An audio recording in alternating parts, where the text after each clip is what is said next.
Estimates in IS 16 में कौन कौन सी चीजें आपके पास एस्टिमेट होती हैं? कल मैंने आपको थोड़ा बहुत बताया था 1-2 मिनट का। एस्टिमेट का मतलब होता है अंदाजा, और अंदाजा किसी भी टाइम पर चेंज हो सकता है, और आप करने को तैयार होते हैं क्योंकि आप बाउंड है अकॉर्डिंग टू IS 16। कौन कौन सी चीजें वैसे आपके मुताबिक कंपनी का अंदाजा होती हैं? रेजिडुअल वैल्यू कल बताई थी ना।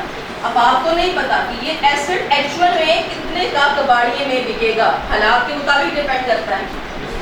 उसके बाद यूजफुल लाइफ, आपको नहीं पता कि ये मशीन एक्चुअल में आपको कितने सालों तक फायदा देगी, ये भी एस्टिमेट है। उसके बाद डेप्रिसिएशन मेथड, जब आप कोई चीज खरीदते हो तो आपको एग्जैक्ट नहीं पता होता कि आपको हर साल सेम अमाउंट ऑफ बेनिफिट्स देगी या फिर कम होते शुरू हो जाएगी। तो इसीलिए पहले आप 1-2 साल देखते हो कि आया जो मेथड आप यूज कर रहे हो वो सही है या आपको शिफ्ट होने की जरूरत है।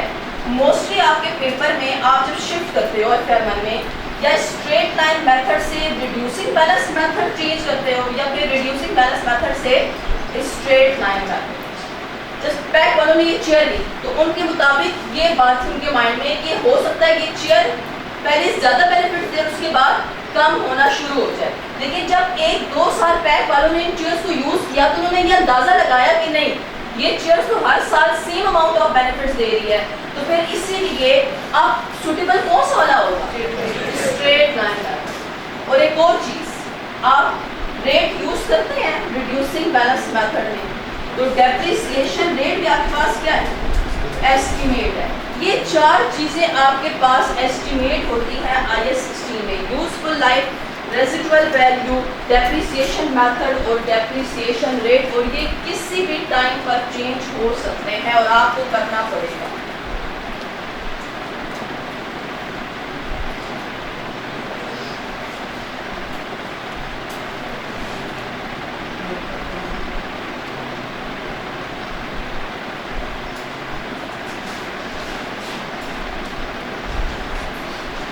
आपके FR1 में एक चीज को बड़ा पूछता है, एक्सट्रैक्ट्स। एक्सट्रैक्ट से क्या मतलब होता है वैसे?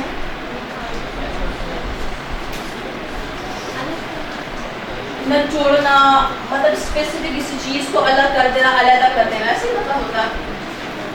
मैं एक सवाल लिखवाती हूँ, उसके थ्रू आपको एक्सट्रैक्ट समझाती हूँ। आगे टॉपिक नहीं करवा रही, बस ये आपने देखा हुआ है, समझा रही हूँ कि एक्सट्रैक्ट होते क्या हैं। सबसे जो स्टूडेंट को मुश्किल चीज़ लगती है वो स्ट्रैक्स लगती है। वो कहते हैं ये थोड़ा सा हमें मुश्किल लगता है, हालांकि उन्हें आता है लेकिन उन्हें ये समझ नहीं आती कि इसे करना किस तरह है। एक एग्जांपल लिखवा रही हूँ, छोटी सी। आपने प्लांट खरीदा, plant purchase on 1 Jan 2001 for 200,000, बल्कि 300,000। Useful life is equals to 3 years. Residual value is equals to nil.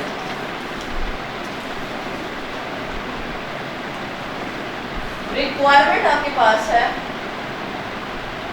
prepare extracts for, आपने 3 सालों के एक्सट्रैक्ट्स बनाने हैं, 2001, 2002 और 2003।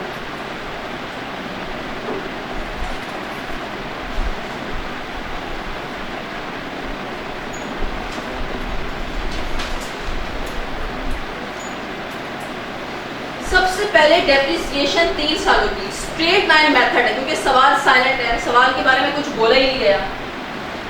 तो ईयर 1 में 2001 में डेप्रिसिएशन की तरह कितनी है? फॉर्मूला क्या होगा? Cost less residual value divided by useful life. Cost है 300,000, रेजिडुअल वैल्यू 0 डिवाइडेड बाय 3, तो 100,000 आ गया। क्योंकि स्ट्रेट लाइन मेथड है तो हर साल यही चलती रहेगी। ईयर 2 में 2002 में भी डेप्रिसिएशन आएगी 100,000। ईयर 3 2003 आपकी डेप्रिसिएशन आएगी 100।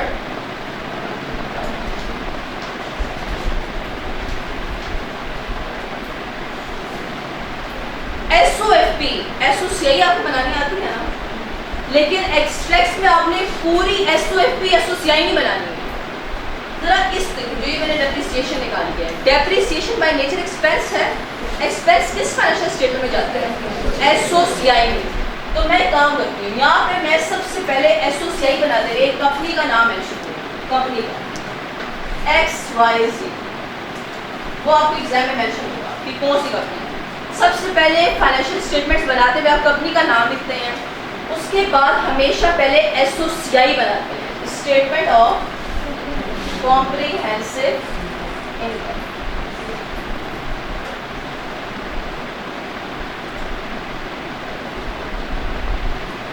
पहले आप SOCI बनाएंगे, कंपनी का नाम, क्या स्टेटमेंट बना रहे हैं और वो साल एंड कब हो रहा है, फॉर द ईयर एंडेड। अच्छा मुझे एक बात बताएं, 3 साल मैंने 3 सालों की एक साथ फाइनेंशियल स्टेटमेंट बनानी है, तो लेटेस्ट ईयर कौन सा वाला है? 2003। अब मसला तो सोचें, अगर 3 साल एक साथ दिए जाएं तो 1, 2, 3 में से क्या साल लिखेंगे जो लेटेस्ट ईयर होता है? लेटेस्ट ईयर कहाँ पे एंड हो रहा है? 2003 में। तो आप लिखेंगे फॉर द ईयर एंडेड, जो लेटेस्ट ईयर एंड हो रहा है वो हो रहा है 31 दिसंबर 2003। एग्जाम में आप ऐसे नहीं करेंगे कि कंपनी का नाम SOCI फिर 2001, फिर कंपनी का नाम SOCI 2002, फिर कंपनी का नाम SOCI 2003। तो बेहतर नहीं है इतना ज़्यादा लंबा प्रोसीजर करने से कि आप लेटेस्ट ईयर लिखें। और सबसे पहले वैसे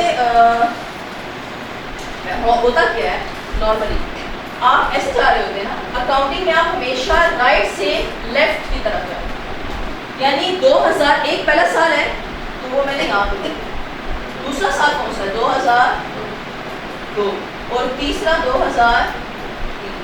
यानी मैं हमेशा कहाँ से जाऊंगी? राइट से लेफ्ट की तरफ। क्लियर?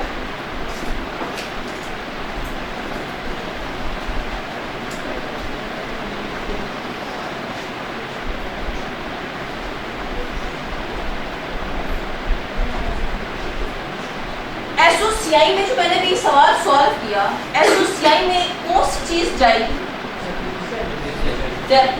क्या मेरे पास सेल्स है, कॉस्ट ऑफ सेल है सवाल में, अदर इनकम और इलेक्ट्रिसिटी एक्सपेंस वगैरह नहीं। SOCI में इस पूरे सवाल में एक चीज आनी है, वो कौन सी है? डेप्रिसिएशन।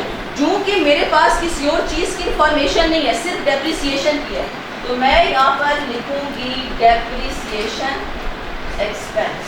कितनी आई 2001 में? 100,000, 2002 में 100,000, 2003 में 100।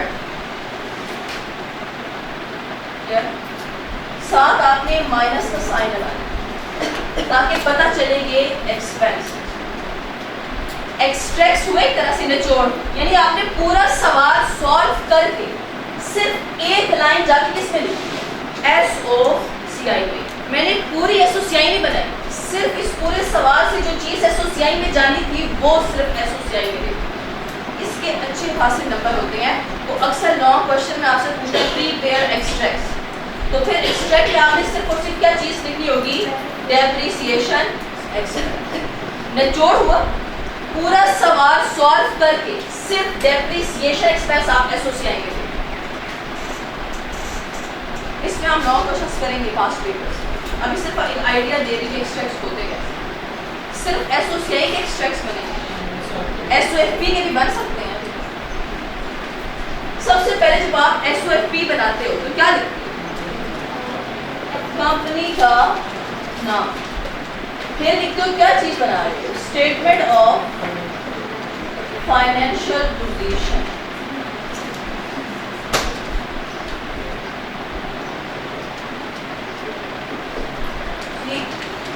SOFP के लिए फॉर द ईयर नहीं यूज होता, क्या यूज होता है? एज ऑन या एट 31 दिसंबर। कौन साल की 2001 2 या 3 लेटेस्ट 2000 अगेन क्या अलग अलग बनाऊंगी हर साल का। बेहतर नहीं है कि जिस तरह मैंने SOCI बनाया वैसे SOFP भी बना लूँ। 2001 2002 2000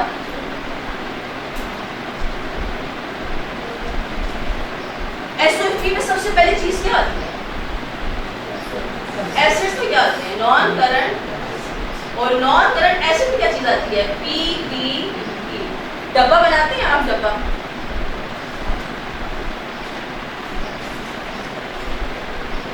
मैं 3 सालों के डब्बे बना रही हूँ। जरा 2001 पर जाएं। 2001 डब्बे में क्या लिखते हैं? सबसे पहली लाइन कॉस्ट। कितने रुपीस का आपने ये एसेट खरीदा था ईयर 1 में? 300,000। कितना साल इस्तेमाल करके फायदा हासिल किया? एक तो एक्यूमुलेट डेप्रिसिएशन कितनी है? 100। तो कैरी वैल्यू कितनी आ गई?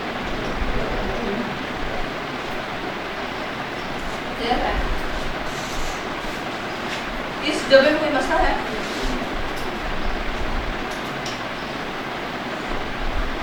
मिकदार ईयर 2 में कैसे बनाएंगे हम ये डब्बा?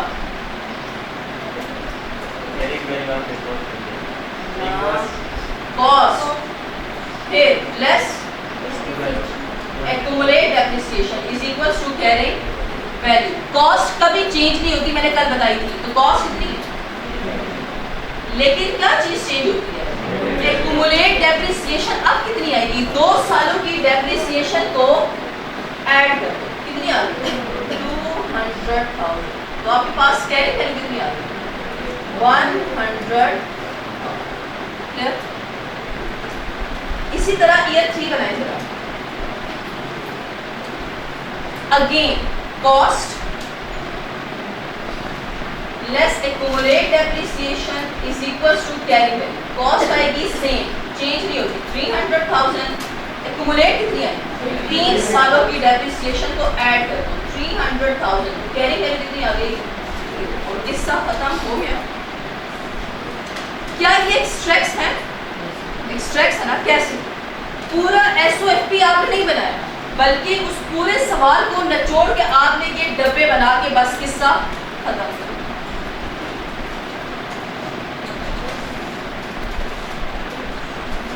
डेप्रिसिएशन में मेन कॉस्ट चीजें होती हैं। कॉस्ट, एक्यूमुलेट डेप्रिसिएशन और डेप्रिसिएशन एक्सपेंस। डेप्रिसिएशन एक्सपेंस किधर जाएगी? SOCI में। कॉस्ट और एक्यूमुलेट कैरिंग वैल्यू जाएगी SOFP। मैंने पूरी SOFP नहीं बनाई। पूरी SOFP किस तरह बनती है? Assets, liabilities, equity. मैंने पूरा नहीं बनाया, सिर्फ पूरे सवाल को निचोड़ के डब्बे बना के बता दिया। बस इतनी इंफॉर्मेशन थी, इतना ही बना सकते। इस पर हम पास पेपर्स करेंगे लॉन्ग। मेरे ख्याल से काफी है।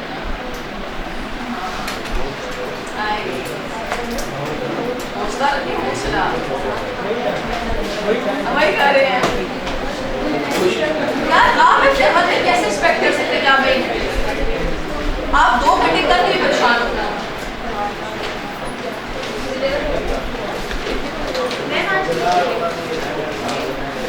हाँ जी, बस इतने अब मुझे पता चल गया। आपकी शक्लें देखिए, आप कहना चाह रहे हैं आप चली जाएं। आप